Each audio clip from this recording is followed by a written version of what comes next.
We all know making music is hard, and there's just so much in your way to trip you up that I'm not even surprised most people abandon their music dreams. But I don't want that to be me, or I don't want that to be you.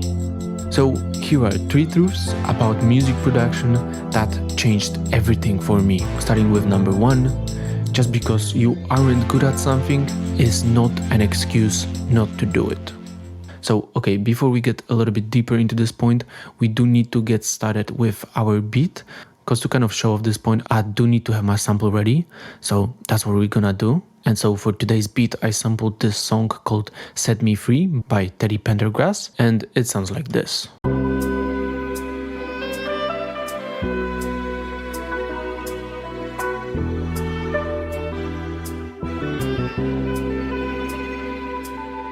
And I chopped up the sample like this, so let me just loop it, and here's how that sounds.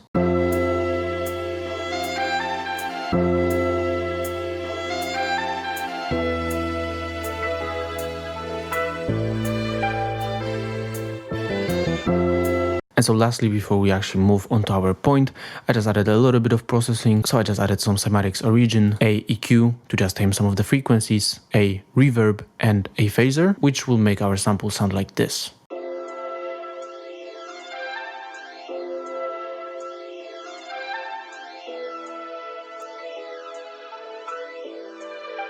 So it's just gonna leave us quite a lot of space to add stuff later on. And so, okay, finally getting back to our point. So just because you aren't good at something is not an excuse to not do it. So for the longest time, I was pretty bad at chords, melodies, and music theory. I mean, I knew the basics of it, but I never really dove deep into the whole music theory stuff because, well, I was focusing on the sampling. That's the kind of thing that I'm the most passionate about, the sampling. So I never really thought I needed music theory. But one day, I think I got 2 comments at once about people just saying that I need to work on my chords. So obviously that kind of pissed me off a bit because but I decided, okay, maybe they're right. I never really put so much effort into my chords and into my melodies and stuff like that. So I decided to dedicate the entire next month to getting better at that. Partially because I'm petty, but at the same time, I do think that was a next thing that could improve my abilities. And so for example, here, if I just add my bass, so I got this analog lap bass and it sounds like this. And so even if we just take a look at this pattern of this bass, the way I build this bass and the way I chopped up my sample, it's very deliberate. And I was only able to do that because I spent a month learning music theory and learning new stuff about chords, and the entire progression of this loop is pretty much a result of all of the time and effort I put into a skill I wasn't good at and I was always avoiding. So let me just play you the bass with the sample.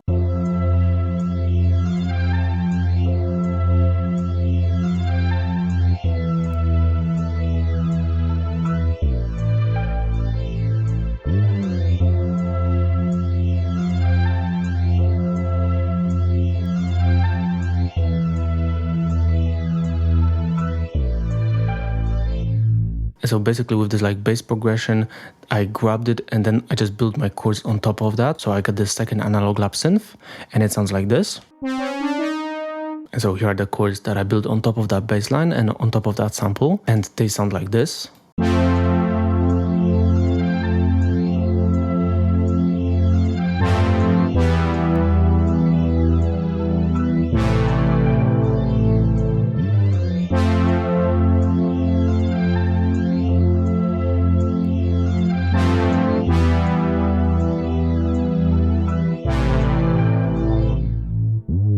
And so just because I stopped avoiding a thing I wasn't good at, it helped me to improve my overall beat making and producing abilities so much. I mean, it got even to a point that I actually released my own course for sample course. And if you want to check that out, then it's first link in the description. But anyway, and of course, I'm not perfect. I can still improve. I can still get better. But at least now, when there is something I'm not good at, I will know not to ignore it, but to actually kind of delve deeper into it. And so the second point is that your standards will grow alongside your capabilities. So, okay, before we actually talk about this, let's add some bounce to this entire loop, because right now we just had the chords and we just had the bass line. So something very simple that I did is I just added this tambourine loop, but at the beginning it just sounded like this.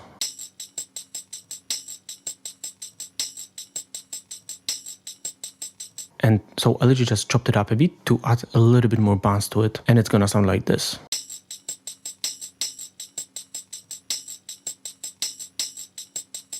Okay, so what does that mean? That standards will grow alongside your capabilities. And so a very simple example of this is that back in the day, I had beats that I thought were my best beats ever, and that I thought I would never be able to outdo myself with those beats. But now I listen to that music and it's good at best. Like, I can make something way better now. That's just to say that like my skills grew, right? Because I learned new stuff, but my standards for something that I consider good music like grew right alongside that. So, I mean, I think there's like a huge pressure on like producers, and when you make beats, like a lot of people aren't satisfied with their own beats. And so I just want you to realize that that's kind of normal, because like always when you get better at making something, then you're gonna expect more out of yourself. And so even if objectively your beats are good, you're always gonna just expect more out of yourself. And that's kind of normal. So let me actually play this tambourine with the loop that we had before.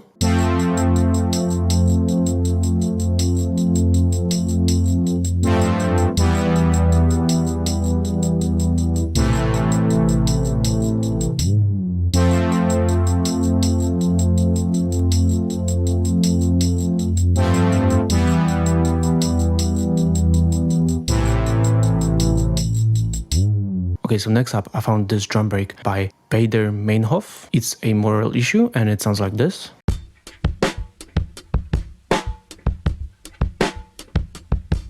And so, okay, going back to our point, the only way I found out to kind of get around this problem of your standards growing alongside your capabilities is to just enjoy the music for the emotions and the stories that it carries. So like even the worst beat that you've ever made, it's still kind of like a snapshot of a certain time of your life. So it's kind of like your own diary, just in like an audio form. And to be completely honest with you, you as the artist are the only one that can fully understand the picture. So yeah, just enjoy the music for the kind of emotions it carries, because there is always gonna be a technical issue with the beat. Like it could be mixed better or the drums could be better, you know? So the only way to really enjoy it is to the story that it carries. And so the third and the last point is you'll never know what to do.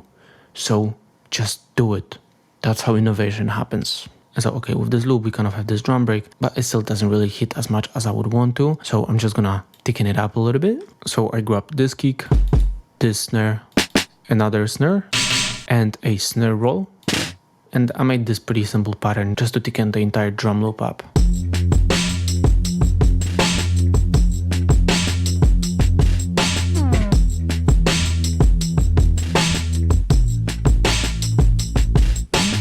Okay, and so let's talk about this last point, because I feel like people usually like wait for an inspiration to come to them, and they like wait for a perfect time to create. Well, I got bad news for you, because there is no perfect time to create music. The best time to create is right now. So to be honest, you just have to create as often as you can, like even daily if possible. And that's kind of how innovation is gonna happen.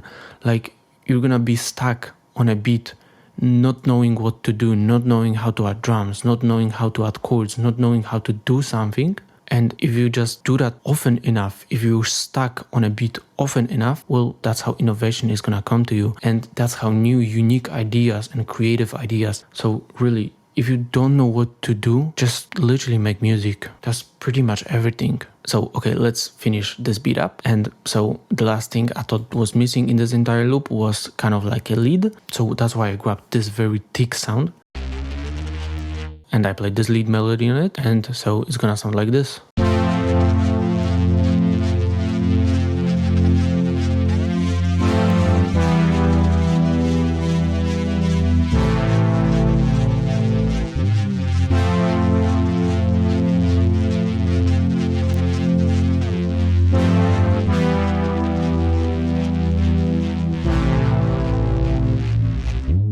And so yeah, that's pretty much everything for this beat. So if you want to learn sampling, then check out Sample Academy. It's first link in the description, and I just released my new beginner's course for sample course. And so this beat actually came from a live example we did for that course. So yeah, check it out. It's first link in the description. But that's everything. If we grab all of this and arrange the entire beat out, here is how it's going to sound.